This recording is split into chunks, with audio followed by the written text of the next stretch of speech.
Hello, my name is Peter Parfitt. Welcome to the new Brit Workshop. Now, we're in difficult times. It's very difficult to go out to the shops, certainly here in the UK, unless you're going food shopping. But thankfully, Axminster's website is still up and running and you can still order things, and that's what I've just done recently. Now, there are 6 things I want to talk about, and probably the least expensive is the most useful. So I'll start with that straight away. Now, a long time ago, I bought some T-track from Axminster, and at the time I thought, this is just what I need for these sort of clamps. These are the lever clamps. These are Axminster ones, which I've had for a while, but also the Festool ones, which are almost identical design. But the T-track I bought, I should have checked, was the wrong size. So when I discovered that Axminster actually do stock the correct size, I went straight ahead and I've ordered some.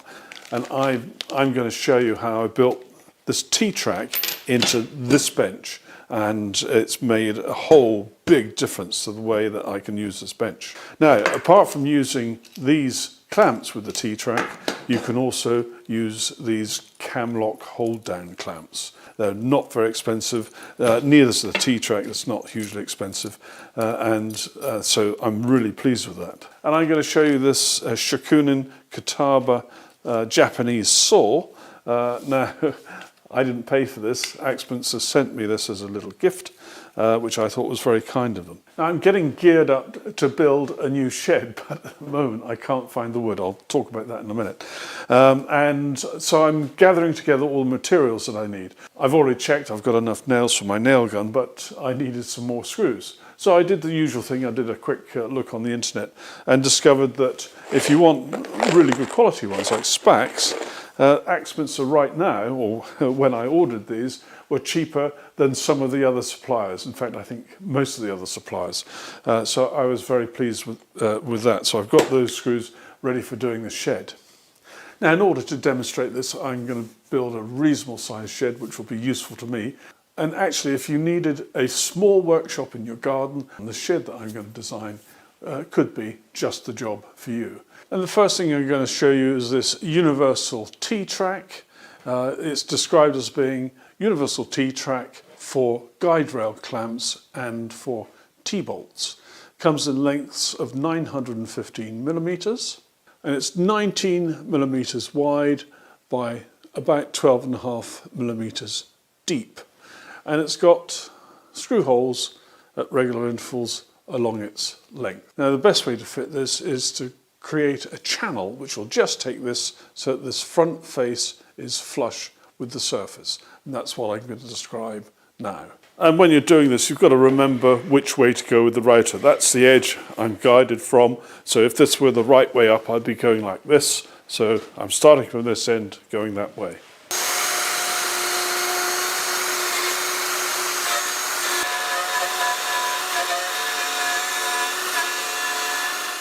Now I'm just going to set the final depth. This relies on the router being put on a flat surface, and you're able to lower the router down so the tip of the cutter is touching the flat surface.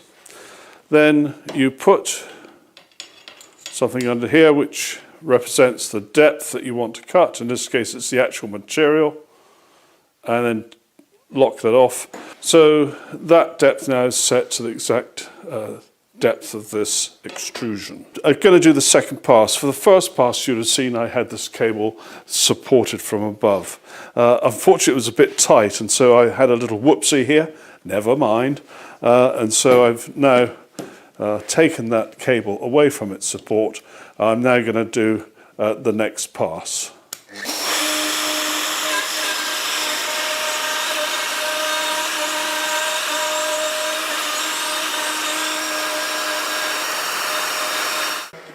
Perfecto. Look at that. Absolutely super. Then in order to hold this in place, remember to center it in your slot first of all. I'm using some 3.5 millimeter by 16 millimeter long screws. Now, I might have gone for 20 millimeter long screws, but I don't have any, but 16 is going to be more than adequate.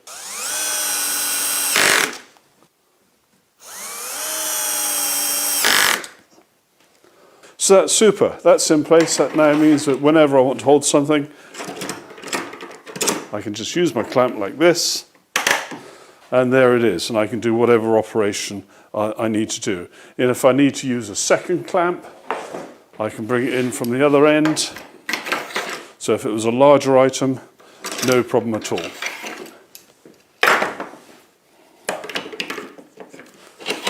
I'm really pleased with that.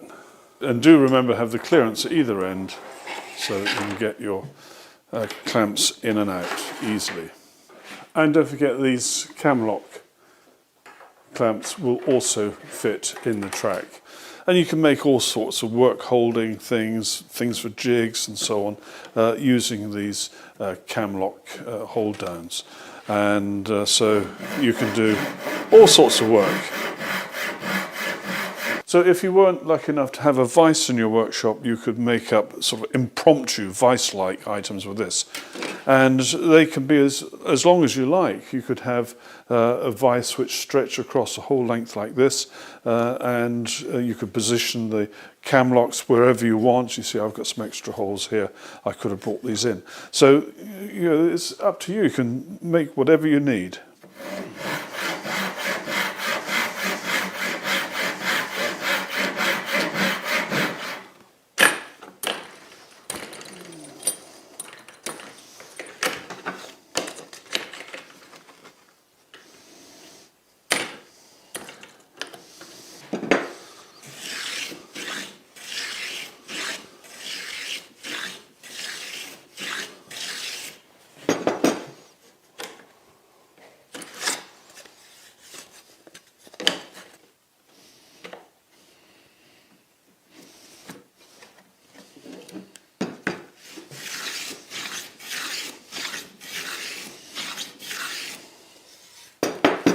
Now, many machines have these sort of T-slots in them. They might be band saws like this, could be drilling machines, all sorts of things.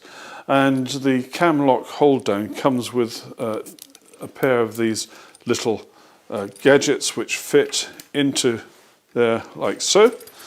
So now you could make up all sorts of little jigs, hold down pieces, whatever it might be, to fit with whatever piece of equipment that's got those sort of T-slots. So that's quite a useful feature as well. And that comes free with the kit. Now, if you're using your Capex saw for trenching, with that little green lever down, if you don't move the workpiece forward, you end up with cuts like this. That's as far back as the saw could go, so you end up with this awful shape here. It's not flat bottomed. So you have to bring the workpiece forward. And what I've done is I've got this piece of wood, which is the right sort of width here, to bring stuff forward, but it needs to be held firmly in place. And so I'm using one of these T-locks. So it goes in like so, and push that back in position, tighten up, and that's held that nicely. Means now I can go ahead and do the rest of the trenching. And you can now see I'm getting a parallel cut. So that's quite handy for holding that in place.